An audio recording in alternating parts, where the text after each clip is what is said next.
ഞാൻ കൃഷ്ണ. എല്ലാ കൂട്ടുകാർക്കും BSc സ്റ്റഡി വേൾഡിന്റെ പുതിയൊരു അധ്യായത്തിലേക്ക് സ്വാഗതം. ഇന്ന് നമ്മൾ ഡിസ്കസ് ചെയ്യാൻ പോകുന്നത് എനർജി ട്രാൻസ്ഫോർമേഷനെ കുറിച്ചാണ്. ക്ലാസ്സിലേക്ക് പോകുന്നതിന് മുമ്പ് നിങ്ങൾ ഈ ചാനൽ ആദ്യമായിട്ടാണ് കാണുന്നതെങ്കിൽ ഒന്ന് സബ്സ്ക്രൈബ് ചെയ്യുക. ക്ലാസ്സുകൾ ഇഷ്ടപ്പെട്ടാൽ ലൈക്ക് ചെയ്യുക, കമൻറ്റ് ചെയ്യുക. ഉപകാരപ്രദമായിട്ട് തോന്നുകയാണെങ്കിൽ മറ്റുള്ളവരിലേക്ക് എത്തിക്കാൻ ശ്രമിക്കുക.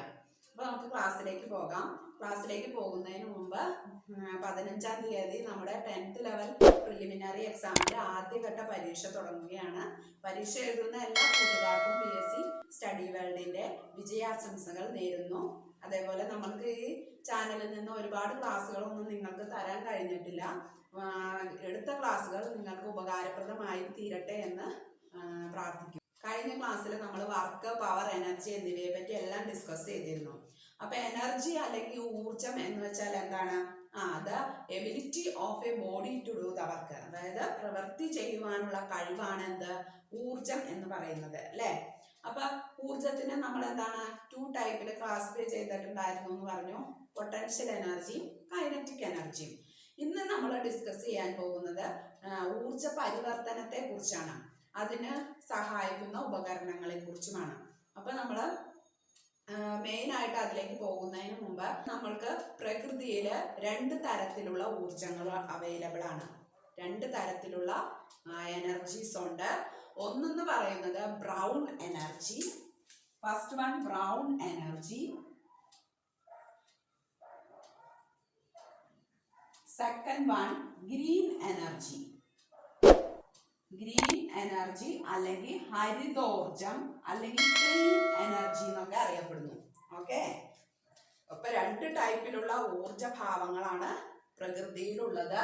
ഒന്ന് ബ്രൗൺ എനർജിയും മറ്റൊന്ന് ഗ്രീൻ എനർജിയും. എന്താണ് ഈ ബ്രൗൺ എനർജി എന്ന് പറഞ്ഞാൽ? അതായത് നമ്മൾക്ക് പുനഃസ്ഥാപിക്കാൻ കഴിയാത്ത ഊർജ സ്രോതസ്സുകൾ ഏതാണ്? ബ്രൗൺ എനർജിയിൽ പെടും. പുനഃസ്ഥാപിക്കാൻ കഴിയാത്ത ഊർജ സ്രോതസ്സുകൾ ബ്രൗൺ എനർജിയിൽ പെടും.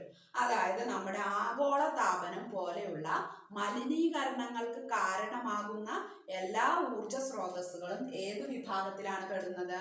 ബ്രൗൺ എനർജി വിഭാഗത്തിലാണ് പെടുന്നത്. അവയെ നമുക്ക് പുനഃസ്ഥാപിക്കാൻ കഴിയില്ല. അങ്ങനെയുള്ള ഊർജങ്ങൾ ഏതൊക്കെയാണ്? ഒന്ന് ആണവ ഊർജം. പിന്നെ നിങ്ങൾക്കറിയാലോ ഏതൊക്കെയാ? കൽക്കരി, പെട്രോൾ എന്നിവയെല്ലാം എന്താണ്? ബ്രൗൺ എനർജിയിൽ പെടുന്നവയാണ്. അങ്ങനെയാണെങ്കിൽ ഗ്രീൻ എനർജി അഥവാ ക്ലീൻ എനർജി അഥവാ ഹരിത ഊർജം എന്ന് പറഞ്ഞാൽ എന്തായിരിക്കും? പുനഃസ്ഥാപിക്കാൻ കഴിയാവുന്ന ഊർജ സ്രോതസ്സുകളാണ്. അതായത് ഇവയിൽ നിന്ന് നമ്മൾ ഉണ്ടാക്കുന്ന ഊർജം ഒരിക്കലും എന്താണ്? പരിസ്ഥിതിക്ക് ഹാനികരമായിരിക്കില്ല. ഈ പുനഃസ്ഥാപിക്കാൻ കഴിയുന്ന ഊർജ സ്രോതസ്സുകൾ ഉപയോഗിച്ച് നമ്മൾ നിർമ്മിക്കുന്ന ഒരു ഊർജവും എന്താണ്? പ്രകൃതിക്ക് ഹാനികരമല്ല. അപ്പൊ പുനഃസ്ഥാപിക്കാൻ കഴിയുന്ന ഊർജ സ്രോതസ്സുകളെല്ലാം ഏത് വിഭാഗത്തിൽ പെടും? ഗ്രീൻ എനർജിയിൽ പെടും. അങ്ങനെയുള്ളതിന് ഉദാഹരണങ്ങളാണ് ഒന്ന് സൗരോർജം, കാറ്റ്, വേറൊന്ന് ജലം എക്സെട്ര. എല്ലാം ഏത് വിഭാഗത്തിലാണ് പെടുന്നത്? ഗ്രീൻ എനർജിയിലാണ് പെടുന്നത്. ഓക്കെ, അപ്പൊ ഇത് രണ്ടും നിങ്ങൾ മനസ്സിലാക്കി വെക്കും. ഇനി നമ്മൾ പഠിക്കാൻ പോകുന്നത് ഊർജ പരിവർത്തനത്തിന് സഹായിക്കുന്ന ഉപകരണങ്ങളെ പറ്റിയാണ്, അല്ലെങ്കിൽ എനർജി ട്രാൻസ്ഫോർമേഷൻ നടക്കുന്ന ചില ഡിവൈസസിനെ പറ്റിയാണ് നമ്മൾ പഠിക്കാൻ പോകുന്നത്. അപ്പൊ അങ്ങനെ എനർജി ട്രാൻസ്ഫോർമേഷൻ നടത്തുന്ന ഡിവൈസസിന് നമ്മൾ പറയുന്ന പേരാണ് ട്രാൻസ്ഡ്യൂസേഴ്സ്. അതായത് transducers are devices which transforms one form of energy into another form. അതായത് ഒരു ഫോമിലുള്ള എനർജീനെ മറ്റൊരു ഫോമിലേക്ക് കൺവേർട്ട് ചെയ്യുന്നതാണ് ആര്? ട്രാൻസ്ഡ്യൂസേഴ്സ്. അപ്പൊ അങ്ങനെയുള്ള കുറച്ച് ട്രാൻസ്ഡ്യൂസേഴ്സിനെ പറ്റി നമ്മൾക്ക് നോക്കാം. First one nuclear reactor. Nuclear റിയാക്ടറിൽ എന്താ സംഭവിക്കുന്നത്? ന്യൂക്ലിയർ എനർജീനെ എന്താക്കി മാറ്റും? വൈദ്യുത എനർജി ആക്കി മാറ്റും. അതായത് ന്യൂക്ലിയർ എനർജി അല്ലെങ്കിൽ ആണവ ഊർജത്തിനെ എന്താക്കും? വൈദ്യുത ഊർജം, ഇലക്ട്രിക്കൽ എനർജി ആയിട്ട് കൺവേർട്ട് ചെയ്യുന്നതാണ് ഇവിടെ ന്യൂക്ലിയർ റിയാക്ടറിൽ. അങ്ങനെയാണെങ്കിൽ നമ്മുടെ ന്യൂക്ലിയർ പവർ സ്റ്റേഷൻസിൽ നടക്കുന്ന എനർജി കൈമാറ്റം എന്തൊക്കെയായിരിക്കും? ന്യൂക്ലിയർ പവർ സ്റ്റേഷൻസിൽ ന്യൂക്ലിയർ പവർ സ്റ്റേഷൻസിൽ എന്താ സംഭവിക്കുക? അതായത് ന്യൂക്ലിയർ ആണവോർജം ഉൽപ്പാദിപ്പിക്കണമെങ്കിൽ നമ്മൾ എന്താണ് ഒരു കെമിക്കൽ കോമ്പൗണ്ട് യൂസ് ചെയ്യും അല്ലേ? അപ്പൊ ആ കെമിക്കൽ എനർജി അല്ലെങ്കിൽ രാസ ഊർജത്തിനെ എന്താക്കി മാറ്റും? ഹീറ്റ് എനർജി അല്ലെങ്കിൽ താപോർജമാക്കി മാറ്റും. ഫസ്റ്റ് എന്ത് ചെയ്യും? രാസോർജത്തിനെ താപോർജമാക്കുന്നു. പിന്നെ എന്താ സംഭവിക്കണേ? താപോർജത്തിനെ യാന്ത്രിക ഊർജമാക്കും, മെക്കാനിക്കൽ എനർജി ആക്കും. അതിനുശേഷം എന്താക്കും? ഇലക്ട്രിക്കൽ എനർജി അല്ലെങ്കിൽ വൈദ്യുതോർജമാക്കും. അപ്പൊ ന്യൂക്ലിയർ പവർ സ്റ്റേഷൻസിൽ നടക്കുന്ന എനർജി ട്രാൻസ്ഫോർമേഷൻസ് എന്തൊക്കെയാ? ഒന്ന് കെമിക്കൽ എനർജി എന്താക്കി മാറ്റും? ഹീറ്റ് എനർജി ആക്കി മാറ്റും. ഹീറ്റ് എനർജിയെ മെക്കാനിക്കൽ എനർജി ആക്കി മാറ്റും. മെക്കാനിക്കൽ എനർജിയെ ഇലക്ട്രിക്കൽ എനർജി ആക്കി മാറ്റും. അതായത് രാസോർജത്തെ താപോർജമാക്കുന്നു, താപോർജത്തെ യാന്ത്രികോർജമാക്കുന്നു, യാന്ത്രികോർജത്തെ വൈദ്യുതോർജമാക്കി മാറ്റുന്നു. അങ്ങനെയാണെങ്കിൽ ഡൈനാമോയിൽ എന്താണ് സംഭവിക്കുന്നത്? ഡൈനാമോയിൽ എന്താകും? മെക്കാനിക്കൽ എനർജി എന്തായിട്ട് മാറും? ഇലക്ട്രിക്കൽ എനർജി ആയിട്ട് മാറുന്നു.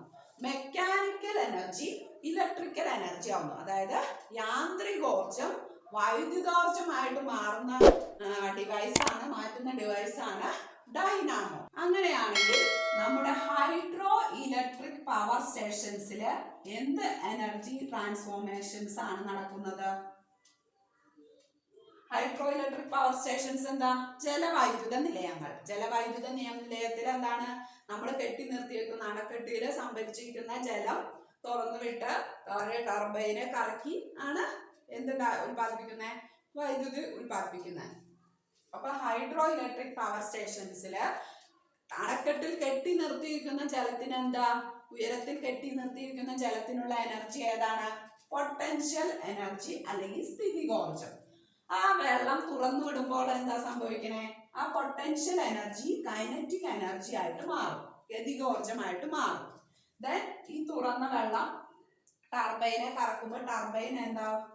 ടർബൈൻ്റെ അവിടെയുള്ള എനർജി എന്താണ്? ആ മെക്കാനിക്കൽ എനർജി ആണ് അല്ലെ? മെക്കാനിക്കൽ എനർജി അല്ലെങ്കിൽ യാന്ത്രികോർജം. അത് എന്തായിട്ട് മാറും? ഇലക്ട്രിക്കൽ എനർജി അല്ലെങ്കിൽ വൈദ്യുതോർജമായിട്ട് മാറും. അപ്പൊ എങ്ങനെയാ? ഹൈഡ്രോ ഇലക്ട്രിക് പവർ സ്റ്റേഷൻസില് പൊട്ടൻഷ്യൽ എനർജീനെ കൈനറ്റിക് എനർജി ആക്കി മാറ്റും.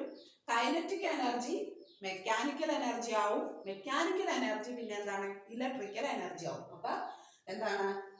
സ്ഥിതികോർജം ഗതികോർജമാവും. ഗതികോർജം പിന്നെ യാന്ത്രികോർജമാവും. യാന്ത്രികോർജം പിന്നെ എന്തായിട്ട് മാറും? വൈദ്യുതോർജമായിട്ട് മാറും. ഇതിൽ എന്ത് ഊർജ കൈമാറ്റം നടക്കുക?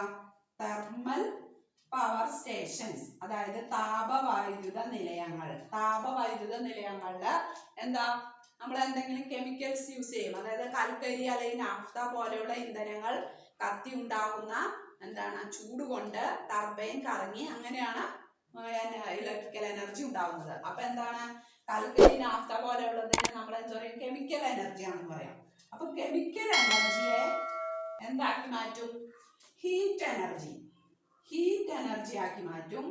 ഹീറ്റ് എനർജി എന്താ? പിന്നെ മെക്കാനിക്കൽ എനർജി ആയിട്ട് കൺവേർട്ട് ചെയ്യും. മെക്കാനിക്കൽ എനർജി പിന്നെ ഇലക്ട്രിക്കൽ എനർജി ആവും. അപ്പൊ തെർമൽ പവർ സ്റ്റേഷൻസിൽ എന്താ സംഭവിക്കുക? ഒന്ന് രാസോർജം താപോർജമാവും. താപോർജം പിന്നെ യാന്ത്രികോർജമാവും. യാന്ത്രികോർജം വൈദ്യുതോർജമായിട്ട് കൺവേർട്ട് ചെയ്യും. നെക്സ്റ്റ് കുറച്ച് ട്രാൻസ്ഡ്യൂസേഴ്സിനെ നോക്കാം. ഫസ്റ്റ് ഫാൻ അല്ലെങ്കിൽ മോട്ടർ.